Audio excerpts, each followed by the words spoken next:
ನಮ್ಮ Hubli Dharwad police commissioner ವ್ಯಾಪ್ತಿಯಲ್ಲಿ Hubli town station ವ್ಯಾಪ್ತಿಯಲ್ಲಿ ಗುಡ್ಶೆಟ್ ರೋಡ್ ಹತ್ತಿರ ಮುತ್ತು ಮಾರಮ್ಮ ದೇವಸ್ಥಾನ ಹತ್ತಿರ ಒಬ್ಬ ವ್ಯಕ್ತಿ ಗಾಂಜಾ ಸಾಗಾಟ ಮಾಡುತ್ತಿದ್ದಾನೆ ಎಂಬ ಮಾಹಿತಿ ಮೇರೆಗೆ ನಮ್ಮ ಅಧಿಕಾರಿಗಳು ಖಚಿತ ಮಾಹಿತಿ ಮೇರೆಗೆ ಆರೋಪಿತನನ್ನು ಹಿಡಿದು ಆತನನ್ನು ವಿಚಾರಣೆ ಪಡಿಸಿದಾಗ ಅವನಿಂದ 2 kg 64 ಗ್ರಾಂ ಗಾಂಜಾ ಮತ್ತು ಮೊಬೈಲ್ ಫೋನನ್ನು ವಶಪಡಿಸಿಕೊಂಡು ಪ್ರಕರಣ ದಾಖಲಿಸಿಕೊಂಡು ತನಿಖೆ ಮುಂದುವರೆದಿದೆ.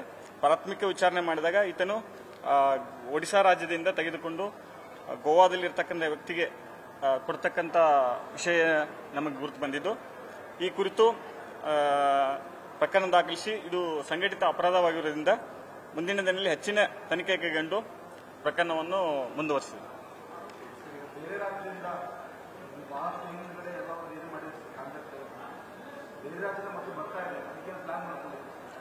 ಇಲ್ಲ, ಈಗ ಈ ತನಿಖೆಯಿಂದ ನಮಗೆ ಮತ್ತೆ ಏನು ಅವಶ್ಯಕತೆ ಸಿಗುತ್ತಲ್ಲ, ಮುಂದೆ ತನಿಖೆಯಿಂದ ಮುಂದುವರೆದು ಮತ್ತೆ ಬೇರೆ ಯಾವುದೇ ಬೇರೆ ರಾಜ್ಯದಿಂದ ಇರ್ತಾರೆ ಅನ್ನೋದು ಪತ್ತೆ ಮಚ್ಚಿ ತನಿಖೆಯನ್ನು ಮುಂದುವರಿಸ್ತೀವಿ.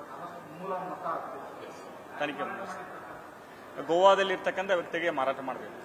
ಅಂದ್ರೆ ಒಡಿಶಾದಿಂದ ಇಲ್ಲಿಗೆ ತಗೊಂಡ್ಬಂದು 17/7/2025 ಕೊಡ್ತಾ ಇದ್ದಾರೆ. ನ್ಯೂಸ್ ಫಸ್ಟ್ ನಿರ್ಭೀತಿಯಿಂದ ನಿಮ್ಮ ಪರವಾಗಿ.